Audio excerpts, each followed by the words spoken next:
Dipole moment के बारे में देखते हैं। डाइपोल मोमेंट,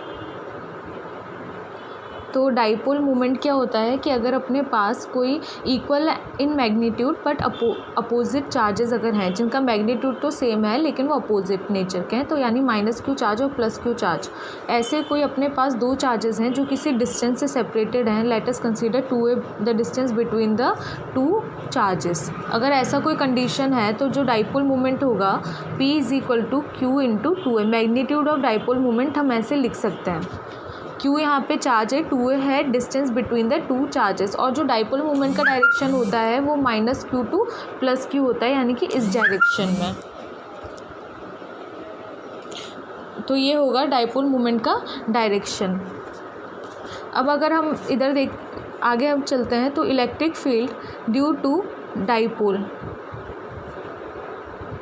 डाइपोल की वजह से अगर इलेक्ट्रिक फील्ड निकालते हैं अलोंग अ एक्सिस, अगर हम फाइंड करें, इसका मीन है कि हमारे पास यहाँ पे एक -q चार्ज है और यहाँ पे एक +q चार्ज है, और ये जो चार्जेस है वो सेपरेटेड हैं 2a डिस्टेंस से।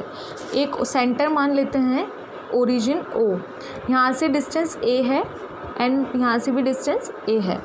तो एक्सिस के अलोंग हम एक पॉइंट मान सकते हैं, वो एक्सिस हम यहाँ भी ले सकते हैं, वो एक्सिस हम यहाँ भी ले सकते हैं, बीच में नहीं ले सकते, क्योंकि ये पूरा सिस्टम जो होता है -q टू +q, यही डाइपोल होता है।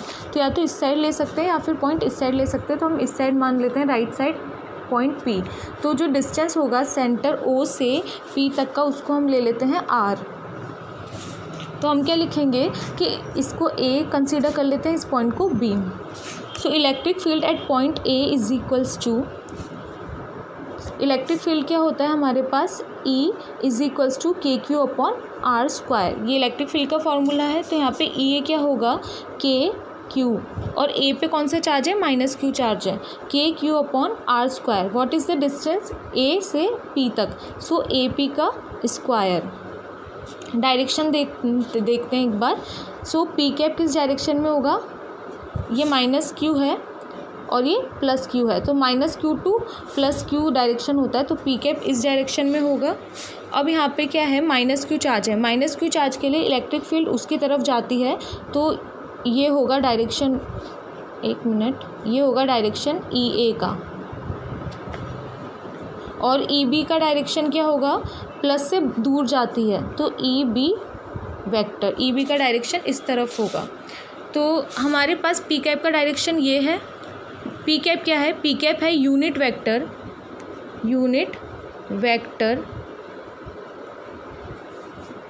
Vector of dipole. जो डाइपोल है हमारे पास -q से q, -q to q, it is a unit vector along dipole, यानी कि -q टू q। तो क्या हो, यहाँ पे जो अपने पास यूनिट वेक्टर है वो अपोजिट है इस EA वेक्टर के, ये इस डायरेक्शन में, इस डायरेक्शन में। तो यहाँ पे क्या करेंगे, -p कैप लेंगे, और ये किस डायरेक्शन में जा रहा है, along PA। EA vector = AP distance कितना है, AP डिस्टेंस है A + R है AP। So EA = kq/A + R whole -p cap, equation number 1। EB vector = kq/BP², the distance from point B to point P is BP² and direction will be P cap. Positive इसीलिए क्योंकि EB इस direction में है और हमारा जो unit vector है वो सेम डायरेक्शन में है, इसीलिए यहाँ पे हमने क्या ले लिया, पॉजिटिव P कैप, और इसका डायरेक्शन क्या होगा, along BP। Equation number, wait, हम BP का वैल्यू भी रख देते हैं, kq/BP का वैल्यू कितना है कि ये R है और यहाँ पे ये A है, सो हमको ये डिस्टेंस चाहिए BP, तो होगा R - A whole and P cap along BP। Equation number 2, resultant electric field along the axial direction, यानी अलोंग द एक्सिस होगा EA + EB। मैंने सेम लिख लिया सब, ओके, EA + EB, यानी कि equation number 1 + equation number 2 vector. तो क्या होगा, kq/A + R whole -p cap plus k Q upon r minus a whole square and P cap. यहाँ से हम कॉमन ले सकते हैं, के क्यू बाहर आ जाएगा, 1 upon r plus a whole square minus and plus 1 upon r minus a whole square and यहाँ पे आएगा पी कैप। इसका पूरा एलसीएम हम ले लेते हैं, तो हमारे पास मिलेगा के क्यू, एलसीएम लिया यहाँ पे तो आएगा r plus a whole square and r minus a whole square. यहाँ पे जाएगा minus r minus a whole square plus r plus a whole square and P cap. Since हम जानते हैं कि जब हमारे पास a प्लस बी और a माइनस बी होता है तो उसे हम लिखते हैं a square minus b square. इस प्रॉपर्टी से हम क्या कर सकते हैं कि यहाँ पे के क्यू, इस स्क्वायर को सबसे पहले ओपन कर लेते हैं a माइनस बी का होल स्क्वायर से और a प्लस बी का होल स्क्वायर से, तो माइनस आर स्क्वायर प्लस ए स्क्वायर प्लस नहीं minus 2ra plus r square plus ए स्क्वायर प्लस 2ra डिवाइड में क्या आ जाएगा, r square minus a square का होल स्क्वायर पी कैप। तो यहाँ से हमारे पास ई एक्सेल की वैल्यू आ जाएगी के क्यू, देखना यहाँ पे माइनस हम अंदर ले लेते हैं तो आएगा minus r square minus a square plus 2ar plus r square plus A square plus 2ar upon are square minus a square whole square. R square a square से कैंसिल हो गया, सो के क्यू का value आएगा 4ar upon are square minus a square whole square, जिससे हम क्या लिख सकते हैं कि हमारे पास क्या है, पी जो होता है डाइपोल मोमेंट वो 2aq के इक्वल होता है। यहाँ पे पी कैप भी है सबके साथ डायरेक्शन, तो यहाँ पे आएगा 2kp upon are square minus a square का होल स्क्वायर आर। अगर हम कंसीडर करते हैं कि हमारा जो डिस्टेंस आर है ओरिजिन से पॉइंट पी पे ये बहुत ज़्यादा बड़ा है ए से, तो हम ए स्क्वायर को नेगलेक्ट कर सकते हैं या टेंस टू 0 कर सकते हैं। तो इधर अगर हम 0 लिख देंगे तो हमें मिलेगा 2kpr अपॉन आर की पावर 4। सो यहाँ से हमारे पास ई एक्सियल का वैल्यू आ जाएगा 2kp upon r cube, axial electric field. Next हम यहाँ पे देखते हैं electric field at point P, और ये पॉइंट P जो है वो कहाँ पे, एट इक्वेटोरियल पे है ये पॉइंट, यानी कि इलेक्ट्रिक फील्ड एट इक्वेटोरियल हमको निकालना है ड्यू टू डाइपोल। मीन्स क्या होगा, हमारे पास एक डाइपोल होगा -q टू +q, ये A है एंड दिस इज़ B। यहाँ पे कुछ सेंटर O है, इसका टोटल डिस्टेंस है 2a, इसका डिस्टेंस a है और इसका भी डिस्टेंस a है। यहाँ से हमने क्या किया, एक इक्वेटोरियल प्लेन पे एक पॉइंट P ले लिया, ठीक है। अब यहाँ से इसका जो एंगल होगा यहाँ से यहाँ तक, ये 90 मान लेते हैं हम, ये एंगल थीटा और ये एंगल भी है थीटा, ये हमारे पास है। अब हमें क्या करना है, ये डिस्टेंस a है, इसको हम r ले लेते हैं center to point P। So ये डिस्टेंस कितना होगा, √a square plus r square by Pythagoras theorem अगर हम लगाएंगे पाइथागोरस थ्योरम, तो हमारे पास ये ट्राइंगल है, ये 90 डिग्री है, ये a है, P and O, this distance is r, this distance is a। So Pythagoras theorem क्या होता है, AP square is equals to r square plus A square.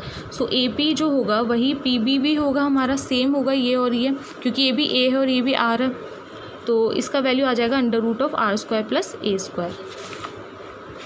Similarly अगर हमें cos थीटा निकालना है, ये आगे काम आएगा, तो हम पहले ही निकाल के रख लेते हैं। ये 90 है, ये r है, ये a है और ये एंगल थीटा है और ये पॉइंट P है। तो यहाँ पे जो cos थीटा हमारे पास आएगा, cos theta is equals to base upon hypotenuse. तो cos थीटा की वैल्यू आएगा a, ये है √r square plus A square, so a √r square plus A square.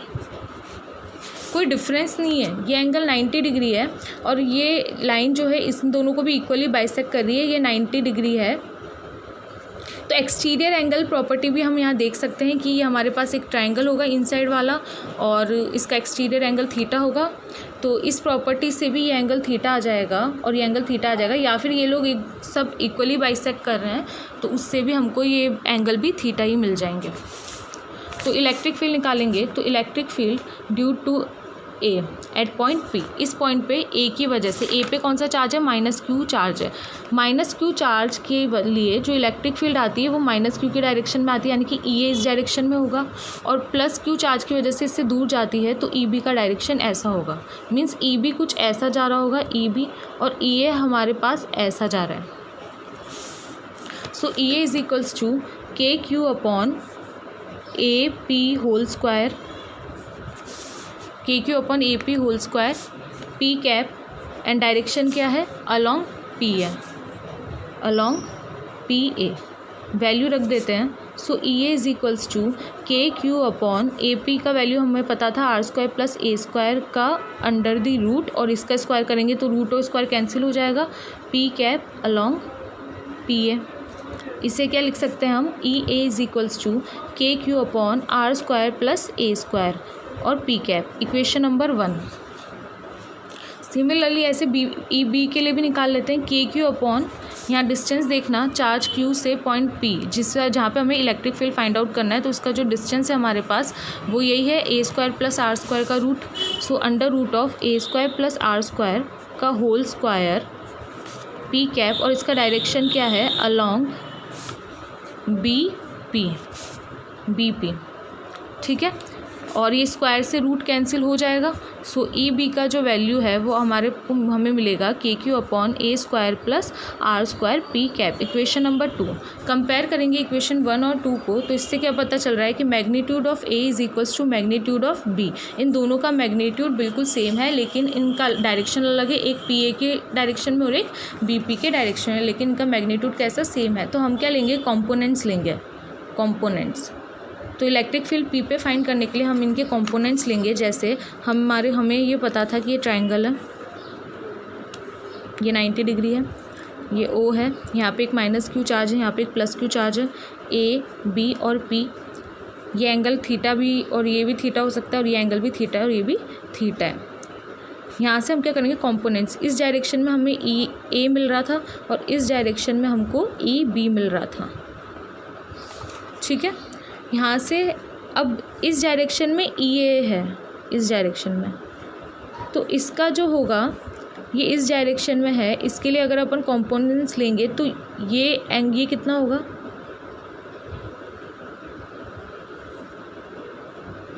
ई ए ऐसे जा रहा है, तो ये अगर ये एंगल थीटा है तो ये जेड बनाएगा, तो ये एंगल भी कितना हो जाएगा, थीटा। और इस एंगल के अलॉन्ग, इस थीटा एंगल के अलॉन्ग जो पी पे बन रहा है बाहर की तरफ, इस थीटा एंगल से जिस साइड जिस पे अपना एंगल बनता है वहाँ पे अपना कॉस कंपोनेंट होता है, तो ये होगा ई ए कॉस थीटा। ये नीचे की तरफ जा रहा है तो इसका जो परपेंडिकुलर होगा, यानी ये डायरेक्शन में परपेंडिकुलर इसके, ये ई ए कॉस थीटा लाइन है, और ये होगी ई ए साइन थीटा लाइन। अब देखना, ये एंगल भी थीटा होगा, तो ई बी ऐसे जा रहा है, तो ई बी ऐसे जा रहा है, तो जिस लाइन पे एंगल है वो ही क्या होगा, कॉस थीटा। तो ई बी कॉस थीटा भी इसी डायरेक्शन में होगा, और ये इस तरफ जा रहा है तो इसका परपेंडिकुलर ऐसा होगा, तो यहाँ पे अपन को मिलेगा ई बी साइन थीटा। हमें मालूम है ई ए का मैग्नीट्यूड ई बी के इक्वल है, तो यहाँ पे इनके मैग्नीट्यूड सेम है, लेकिन डायरेक्शन जस्ट अपोजिट है, ये इस डायरेक्शन में, ये इस डायरेक्शन में। इसका मतलब है कि साइन, ये दोनों एक दूसरे को क्या कर देंगे, कैंसिल कर देंगे।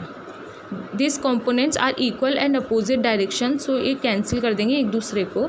तो हमें जो इक्विटोरियल इलेक्ट्रिक फील्ड मिलेगा वो सिर्फ कॉस कंपोनेंट की वजह से मिलेगा। So equatorial electric field will be E A cos theta plus E B sine theta. Vector form में अगर हम लेते हैं तो हमें मालूम है कि किस डायरेक्शन में रिजल्टेंट हमें मिल रहा है, इस डायरेक्शन में, और जो हमारे पास यूनिट वेक्टर है from minus q to q जाता है, ये unit vector of the dipole वो है इस डायरेक्शन में। सो यहाँ पे क्या लिखेंगे, डायरेक्शन माइनस पी कैप।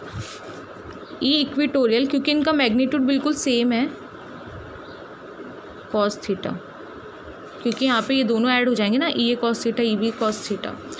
इनका मैग्नीट्यूड सेम है, E A is equals to E B, तो हम इसको क्या लिख सकते हैं 2EA cos थीटा और माइनस पी कैप। वैल्यू हम रख देते हैं 2 इंटू ई ए का वैल्यू ये रहा K Q upon are square plus A square, so के Q upon are square plus A square. अब cos थीटा का वैल्यू हमने निकाला था A upon under root of R square plus A square, इसलिए हमने पहले ही निकाल लिया था A upon under root of R square plus A square and minus P cap.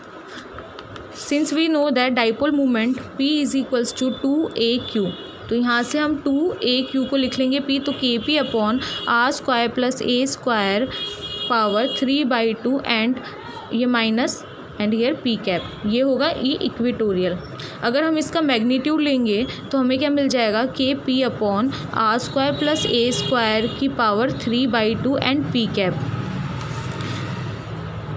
Let suppose R is very very greater than A, so A square को हम neglect कर सकते हैं, तो क्या होगा ई इक्वेटोरियल का वैल्यू आ जाएगा के पी अपॉन, यहाँ पे इस ये ज़ीरो हो गया हमारे पास और यहाँ पे ये स्क्वायर से रूट कैंसिल हो गया, तो आर क्यू। जब हमने ई एक्सियल निकाला था यहाँ पे तो उसका वैल्यू आया था 2KP अपॉन आर क्यू, और यहाँ पे ई इक्वेटोरियल का वैल्यू है KP upon r q. This shows that E axial is equals to 2 times of E equatorial, ये हमें मिल जाएगा।